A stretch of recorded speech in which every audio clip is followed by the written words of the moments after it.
बोलने की मुझे इशारा कर दो ना, से शुरू हो गया। लोक प्रशासन में हम कार्मिक प्रशासन पढ़ रहे थे। कार्मिक प्रशासन में हमने पढ़ा भर्ती। भर्ती का अर्थ क्या है, भर्ती के प्रकार क्या है, किस भर्ती के प्रकार के क्या गुण है, क्या दोष है। हमने कार्मिक प्रशासन में पढ़ा वर्गीकरण, और हमने कार्मिक प्रशासन में पढ़ा कि जो कर्मचारी हैं उनके प्रशिक्षण की कौन सी पद्धतियां प्रचलित है। ये हमने कार्मिक प्रशासन के जो भर्ती वर्गीकरण और प्रशिक्षण पढ़ा, हमने इसका अवधारणात्मक पक्ष देखा। इसका व्यवहारिक पक्ष आप लोग सेकंड पेपर में पढ़ेंगे।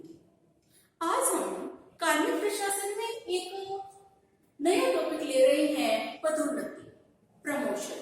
सबसे पहले हम देखें कि पदोन्नति का अर्थ क्या है। पदोन्नति शब्द ऐसा है जिससे आप सब परिचित हैं।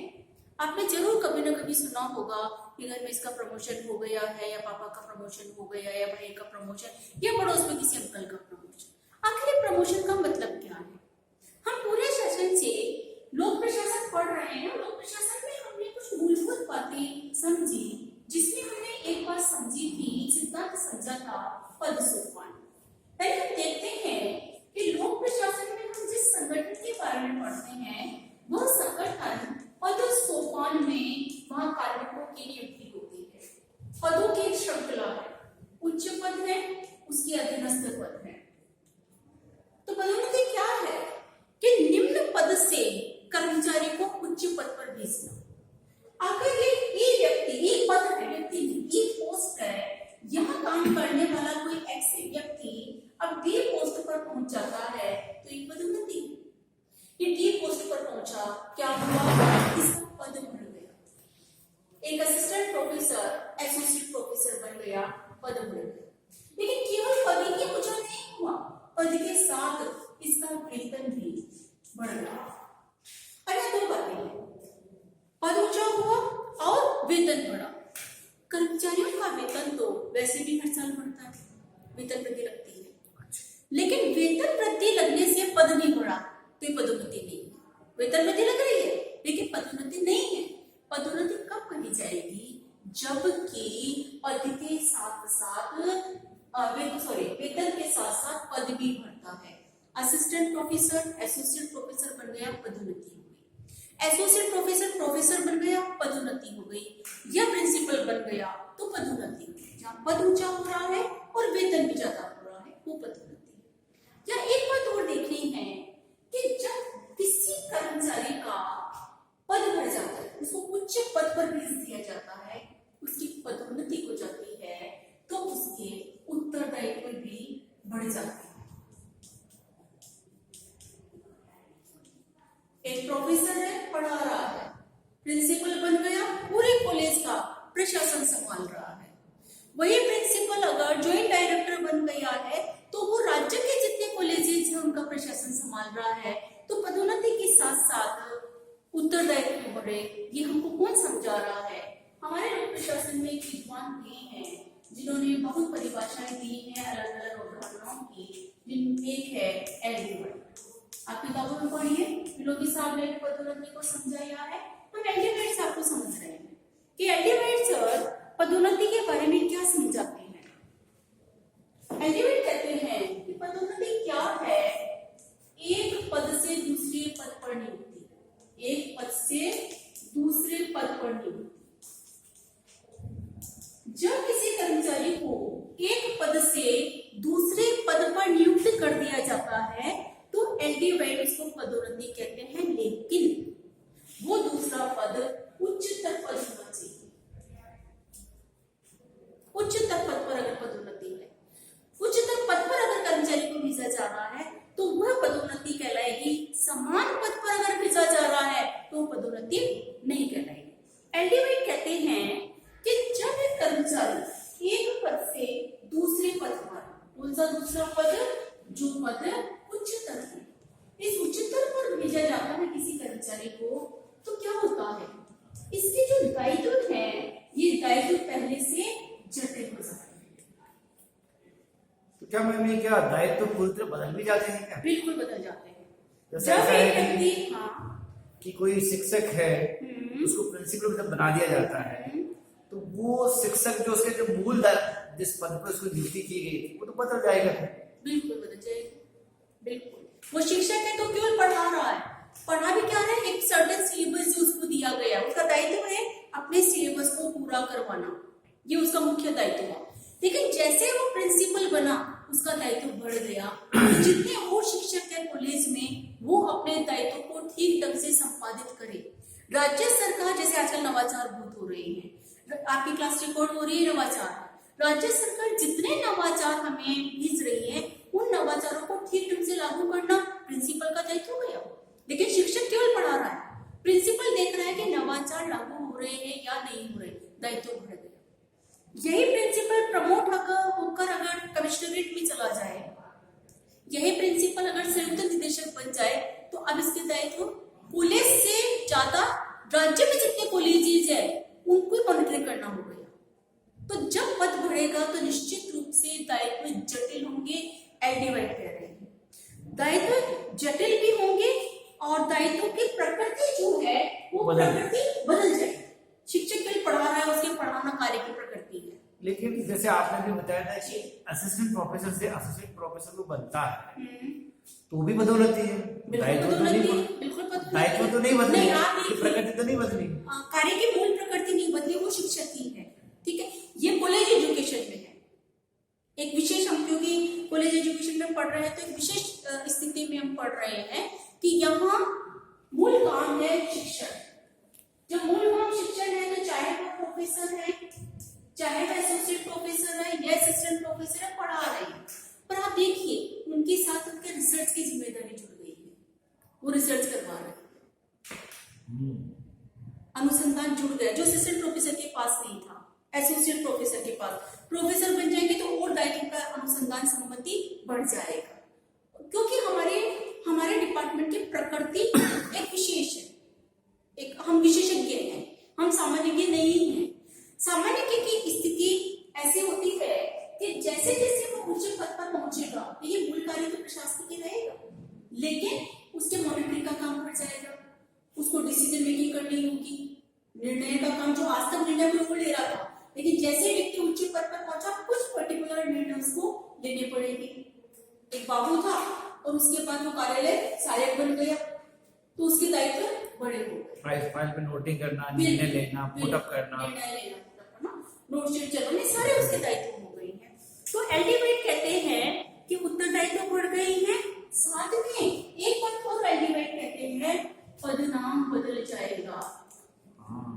जैसे ही प्रमोशन होगा पदनाम बदल जाएगा। असिस्टेंट प्रोफेसर एसोसिएट प्रोफेसर हो गया, एसोसिएट प्रोफेसर प्रोफेसर या प्रिंसिपल हो गया, या प्रिंसिपल डेप्यूटी डायरेक्टर हो गया, या ज्वाइंट डायरेक्टर हो गया, पदनाम बदल जाएगा। जब पदनाम बदला तो फिर एक परिवर्तन और आएगा जो एलिमेंट कहते हैं, और वो होगा वेतन।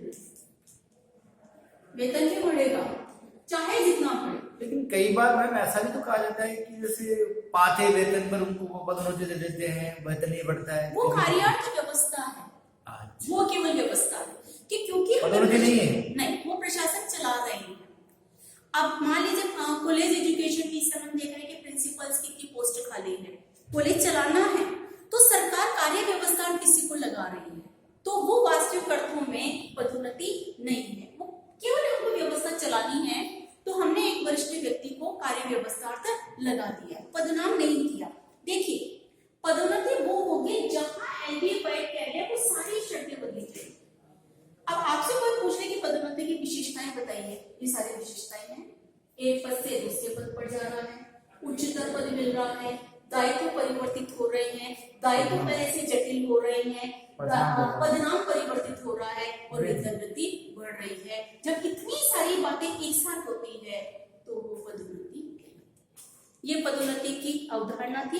हम देखें कि हमारे लोक प्रशासन में पदोन्नति के दो सिद्धांत प्रचलित है, उन्हें हमें समझ लेना चाहिए। देखो इतना पढ़ने के बाद सब कुछ बहुत सरल हो जाता है। इतना जब पढ़ लो कि आपने भर्ती पढ़ ली, वर्गीकरण पढ़ लिया, प्रशिक्षण पढ़ लिया, तो पदोन्नति समझना मुश्किल नहीं है, क्योंकि वो उसी से जुड़ी हुई बातें हैं। आप देखिए दो सिद्धांत, पदोन्नति के सिद्धांत हम देख रहे हैं। एक है वरिष्ठता का सिद्धांत, हम ए लिख देते हैं यहाँ, वरिष्ठता। बी है योग्यता।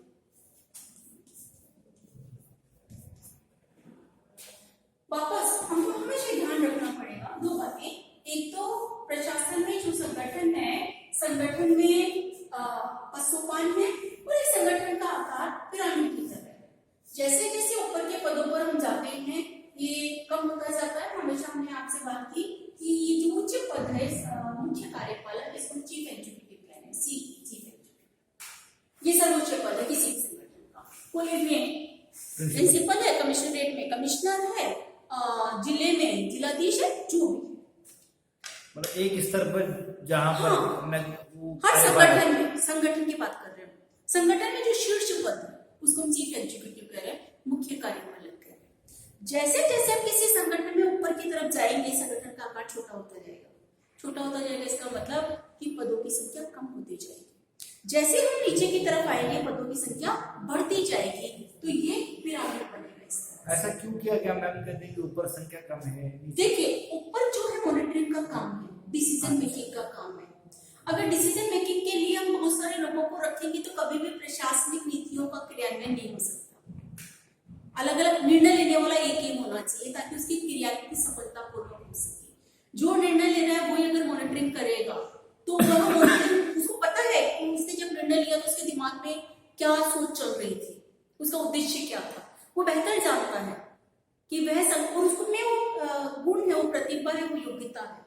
लेकिन निम्न पद पर काम करने वाले लोग अगर डिसीजन लेने लग जाएं तो प्रशासनिक संरचना ठीक ढंग से संचालित नहीं होगी, बिखर जाएगी।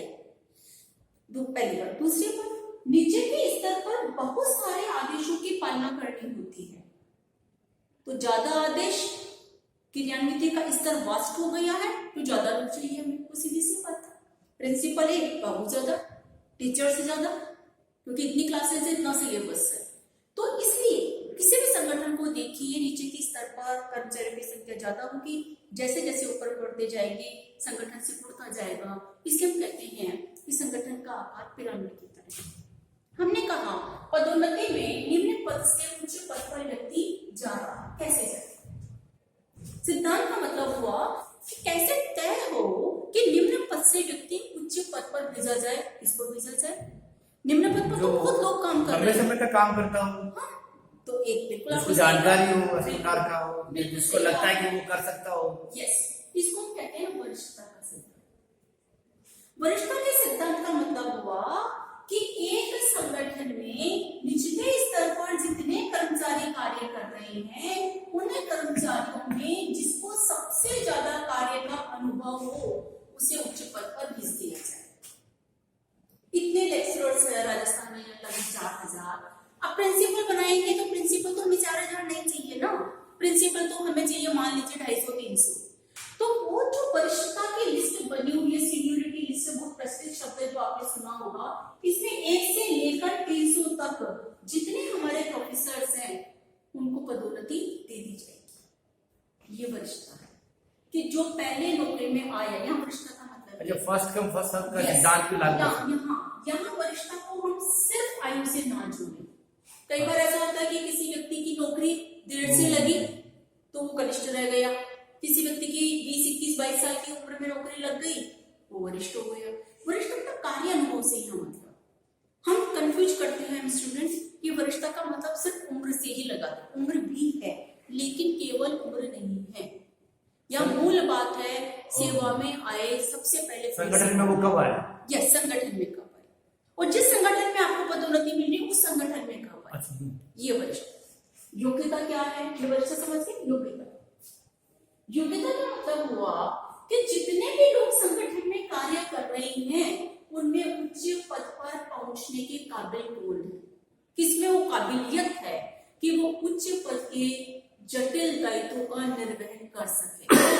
कैसे हो योग्यता का आंकलन? तो संगठन में जितने लोग कार्य कर रहे हैं उनकी एक प्रतियोगी परीक्षा आयोजित करवाई जाए। ये प्रतियोगी परीक्षा आयोजित होगी, इसमें जो इस प्रतियोगी परीक्षा में मेरिट में स्टैंड करेगा। तो भर्ती हो गया मैम? नहीं, फर्क है।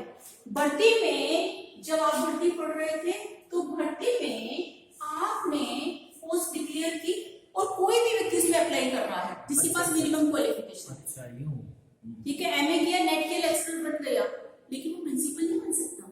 प्रिंसिपल तो वही बनेगा जो ऑलरेडी पहले से ही संगठन में कार्य कर रहा है, वहां होना चाहिए। यस। उसमें अनुभव क्या होगा कि मान लीजिए न्यूनतम 10 वर्ष का अनुभव या 25 वर्ष का अनुभव या 20 वर्ष का अनुभव, जो भी सरकार तय करती है।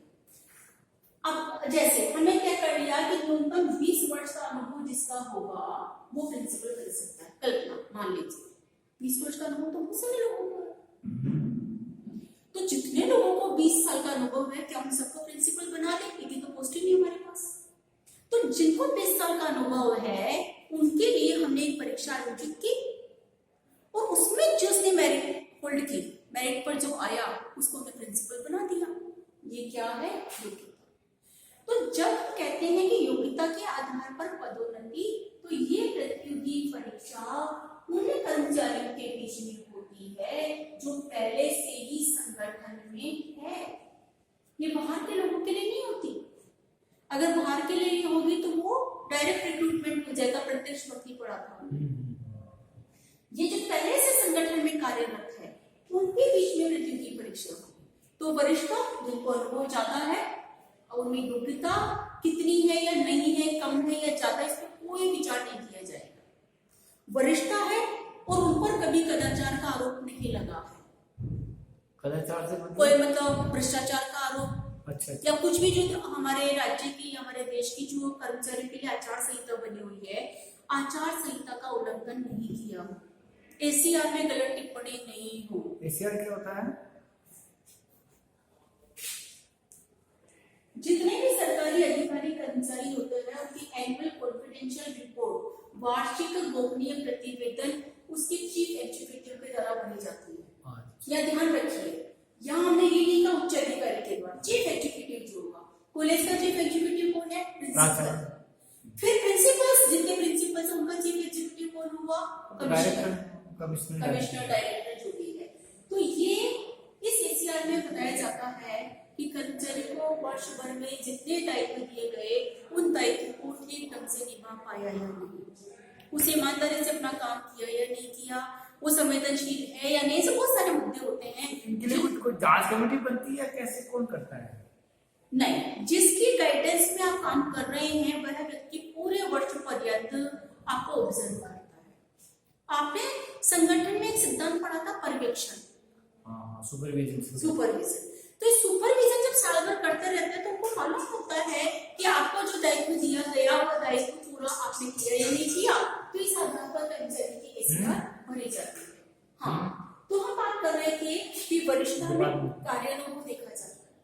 बात ये है कि कुछ विद्वान वरिष्ठता के पक्ष में बोलते हैं और कुछ विद्वान वरिष्ठता के विपक्ष में बोलते हैं। कुछ विद्वान कहते हैं वरिष्ठता होनी चाहिए, कुछ कहते हैं वरिष्ठता नहीं होनी चाहिए।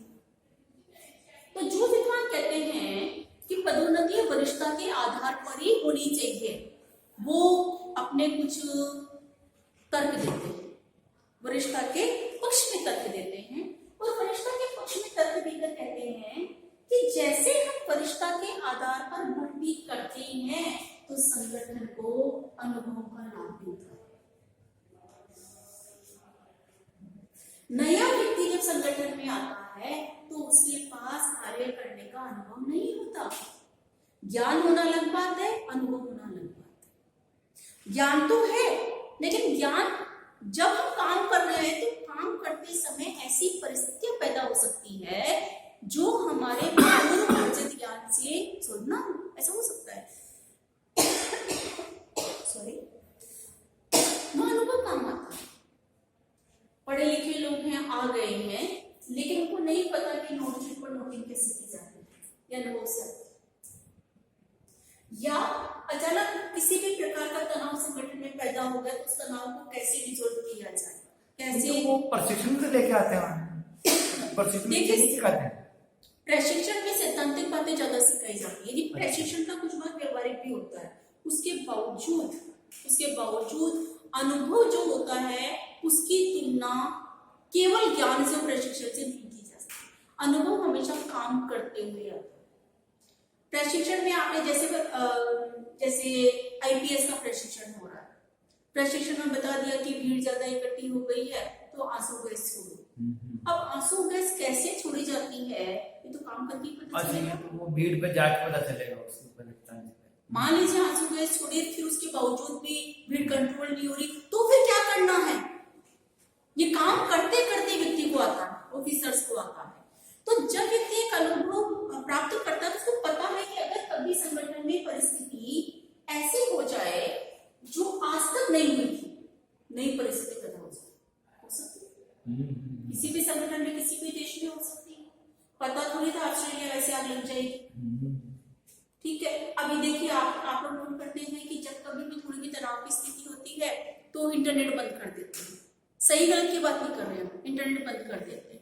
तो इंटरनेट बंद करना ये कैसे आया अनुभव से कि इंटरनेट के माध्यम से क्या हानि हो रही है कि ग्रुप मैसेजेस ज्यादा, उससे अनरेस्ट ज्यादा हो सकता है। तो काम जब करते हो, फील्ड में रहते हो, किसी पोस्ट पर बैठते हो, तो पता चलता है कि क्या चुनौतियां आ रही है। अनुभव का लाभ ये होता है कि एक व्यक्ति बहुत सालों तक संगठन में काम कर चुका है। अब देखिए, ऐसा तो होता नहीं है कि एक व्यक्ति एक संगठन में काम कर रहा है, उसको प्रमोशन किसी दूसरे संगठन में मिल जाए। जो शिक्षा विभाग में काम कर रहा है उसका प्रमोशन कृषि विभाग में तो होगा नहीं, शिक्षा विभाग में होगा। तो शिक्षा विभाग में काम करने से शिक्षा विभाग की जितनी समस्याएं आती है, परीक्षा हो रही है, किस तरह से नकल हो सकती है, अनुभव से जानता है। अब नकल कैसे हो सकती है, इस पर कोई किताब तो नहीं है ना। तो ज्ञान अपनी जगह महत्व रखता है, अनुभव अपनी जगह महत्व रखता है। तो वरिष्ठता के समर्थक कहते हैं कि अगर हम वरिष्ठता के सिद्धांत को अपनाते हैं तो हमारे संगठन को अनुभव का लाभ मिलता है। अनुभव का लाभ मिलने के साथ साथ एक बात और देखिए कि जब वरिष्ठता के आधार पर पदोन्नति हो रही है तो ये पदोन्नति एक स्वचालित व्यवस्था है।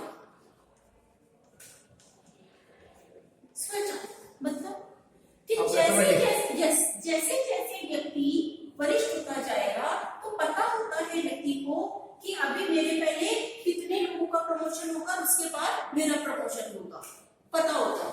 संतुष्ट भी रहता है, यस, आसान भी रहता होगा। हाँ, प्रमोशन करने वाले को भी पता है कि हमारे पास इतने लोग हैं जिनको हम भविष्य में उच्च पद पर ले जाएंगे। पता होता है रिटायरमेंट एज क्या है, सेवानिवृत्ति की आयु क्या है, उस सेवानिवृत्ति की आयु के बाद उच्च पद खाली हो गए हैं तो नीचे के और कितने लोग हैं जो पदोन्नति के लिए तैयार, अपने आप होता रहता है। एक छोटी सी प्रक्रिया अपनाई जाती है, डीपीसी होती है, डिपार्टमेंटल प्रमोशन कमेटी की मीटिंग होती है, उनमें एसीआर दस्तावेज चेक किए जाते हैं और डीपीसी अप्रूव कर देती है और प्रमोशन हो जाता है। तो इसके लिए प्रत्यक्ष भर्ती में जो उनको करना पड़ता है कि हम प्रतियोगी परीक्षाएं कर रहे हैं, फिर हम उसका रिजल्ट निकाल रहे हैं, फिर उसके बाद हम मेरिट बना रहे हैं, फिर उसमें भी अगर किसी प्रकार की कंफ्यूजन है, जैसे आप देख रहे हैं कि आजकल कोर्ट केसेस बहुत होते हैं, वो हो रहे हैं, हम उसका जवाब दे रहे हैं, ये सारी पेचीदगियां खत्म हो जाती है वरिष्ठता के आधार पर। वरिष्ठ कोई चैलेंज नहीं है इसमें, जो वरिष्ठ हो दिख रहा है कि वो वरिष्ठ है, उसको 20 साल का अनुभव है, किसी को 22 का, 25 का, तो जो जिसको 25 साल का उसका प्रमोशन पहले होगा, 20 साल वाले का उसके बाद में होगा, ये बिल्कुल क्लियर होता है। तो इसमें चालित प्रक्रिया है। कुछ लोग तो बहुत कहते हैं, बहुत जोर से काम करते तो वो चाहते जल्दी कुछ हो जाए ऐसा। सॉरी, जैसे कुछ लोग बहुत जोर से काम करते हैं, बहुत आगे बढ़ के काम करते हैं। नहीं, वो उनकी कार्यकुशलता है, इससे उनकी वरिष्ठता के आधार पर जब प्रमोशन होगा तो उसको काउंट नहीं किया जाएगा, उसको काउंट किया जाएगा जब योग्यता के आधार पर प्रमोशन होगा। दूसरा सिद्धांत। हाँ, अब देखिए, जब वरिष्ठता के आधार पर प्रमोशन हो रहा है इसके पक्ष में एक बात और कही जाती है कि आंतरिक झगड़े खत्म।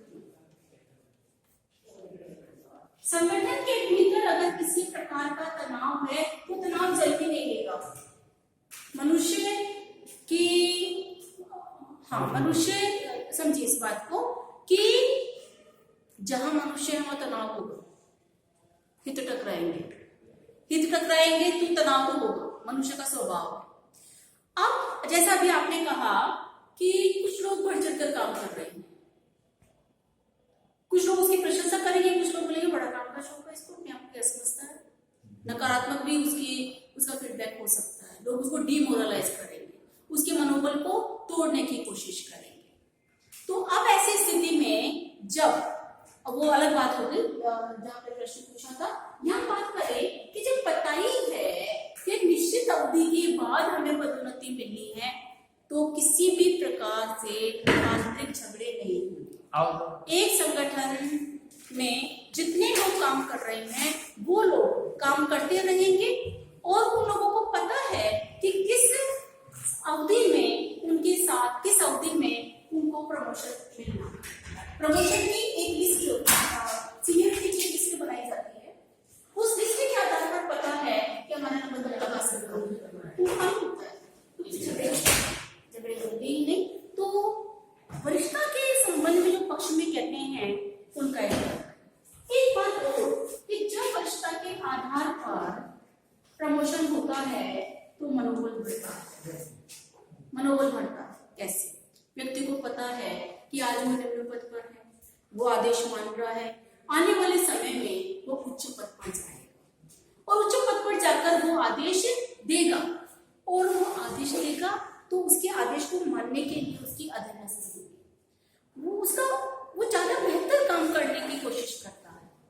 वो उत्साहित रहता है कि आगे जाकर भविष्य में वो चीफ एग्जीक्यूटिव बनेगा, मुख्य कार्यपालक बनेगा। और जब वो मुख्य कार्यपालक बनेगा तो उसके पास निर्णय की शक्ति, उसके पास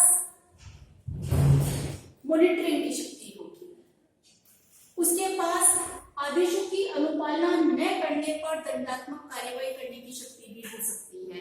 और ये जो शक्तियां हैं, ये शक्तियां मनुष्य का मनोबल बढ़ाती है। जब मनोबल बढ़ता है और प्रमोशन की संभावना रहती है तो संगठन में योग्य व्यक्ति आते हैं। कोई संगठन ऐसा है जहां वरिष्ठता के आधार पर प्रमोशन नहीं दिया जाता तो वहां पर व्यक्ति सेवा में आने के प्रति आकर्षित नहीं होता। व्यक्ति सेवा में आने के प्रति आकर्षित वही होगा जहां पर उसको पता है कि संगठन में भविष्य में जाकर प्रमोशन होता रहेगा। प्रमोशन होगा तो वह व्यक्ति सेवा की तरफ आकर्षित होगा। अगर कोई संगठन ऐसा है जहां प्रमोशन का प्रावधान नहीं है, व्यक्ति एक पद पर आया, एक्स पद पर आया, एक्स पद पर उसका रिटायरमेंट हो जाएगा, तो उस संगठन में व्यक्ति योग्य व्यक्ति सेवा की तरफ आकर्षित नहीं होगी। देखो बच्चों, जब व्यक्ति संगठन में आता है तो चाहे उसको नौकरी चाहिए, उसको वेतन चाहिए, लेकिन वेतन के साथ उसको सम्मान भी चाहिए और सम्मान का सीधा संबंध होता है उसके पद से। आप प्रिंसिपल का सम्मान एक टीचर से ज्यादा है, एक आईएएस का सम्मान एक क्लर्क से ज्यादा है। तो जितना ऊंचा पद उतना ऊंचा सम्मान। तो अगर योग्यता है तो आप ऐसा संगठन चुनेंगे जहां आने वाले समय में आप और ऊंचे पद पर जा सके। और अगर कोई संगठन दरवाजे बंद कर देता है कि नहीं हमारे यहाँ तो प्रमोशन होगा ही नहीं, प्रमोशन हम योग्यता के आधार पर ही करेंगे, तो ऐसी स्थिति में योग्य व्यक्ति उस संगठन में जाने से रुकेंगे, नहीं जाएंगे।